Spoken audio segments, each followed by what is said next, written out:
요즘 음식점 사장님들 불만이 아주 많은데요. 배달앱에 이것저것 떼주다 보면 이게 매출의 4분의 1이 된다고 합니다. 여기에 임대료다, 인건비다 제하고 보면 실제 이익은 5% 남짓으로 2만원짜리 음식을 팔아도 남는 건 고작 1,000원 뿐입니다. 플랫폼 노동 뉴스 시즌2. 오늘은 배달앱을 이용하며 고군분투하는 음식점 사장님들 얘기를 해보도록 하겠습니다.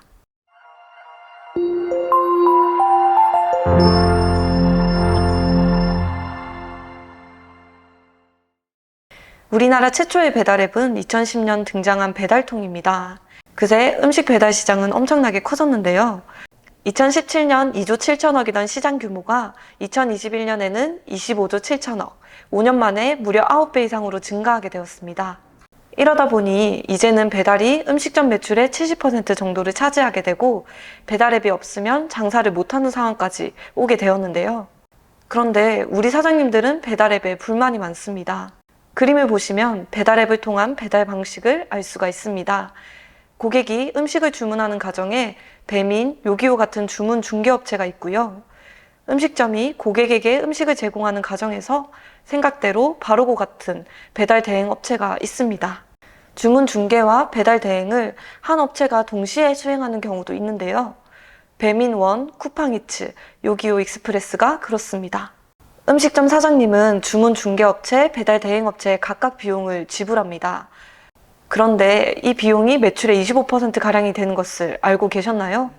여기에 재료비니, 임대료니, 인건비니 낼 것들을 내고 나면 사실상 2만원짜리 음식을 팔아도 손에 남는 건 1,000원짜리 한 장이라는 것입니다. 사정이 이렇다 보니 과다한 비용 부담을 소비자에게 전가시키는 경우도 나타납니다. 음식 가격을 올리거나 음식의 양을 줄이는 것 말고도 다양한 방법들이 동원됩니다. 똑같은 음식인데 배달앱을 통해 주문했을 때와 매장에서 주문했을 때의 가격을 다르게 책정하는 방법인데요.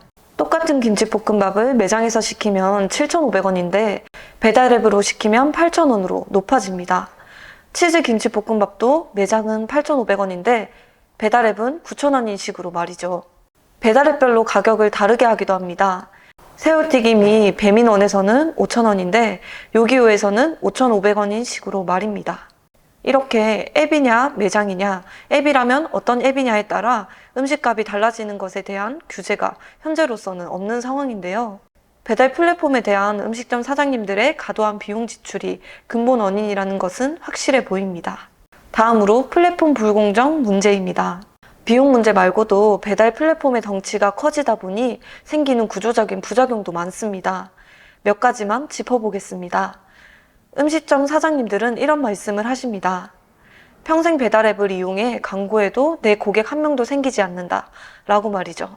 예전에는 매장이 수집한 고객 정보는 매장의 자산으로 인정되어 권리금 산정의 근거가 되었습니다. 그런데 배달앱은 안심번호를 사용하다 보니 이제는 아무리 주문을 많이 처리해도 고객 정보를 매장이 확보할 수 없게 된 것입니다.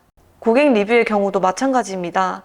아무리 좋은 리뷰를 많이 받더라도 그게 매장의 자산 권리로 인정받을 수 없게 되는데요. 배달앱사는 개인정보 보호를 이유로 리뷰 이전이 불가능하다는 입장이기 때문에 사업장을 넘겨주게 되면 이전에 받았던 리뷰는 초기화돼 버리고 마는 것입니다. 이것은 모두 배달 플랫폼이 고객 정보를 독점하면서 사업장이 하청화되어 나타나는 현상입니다. 자영업자끼리 가단 경쟁이 일어나는 문제도 있습니다. 동종 사업자의 이벤트, 상권 진출 등이 배달앱에 고스란히 나타나다 보니 경쟁이 가열될 수밖에 없습니다. 배달앱사가 이벤트 참여를 유도하기도 하는데요. 이것도 다 비용 지출이 일어나는 것입니다.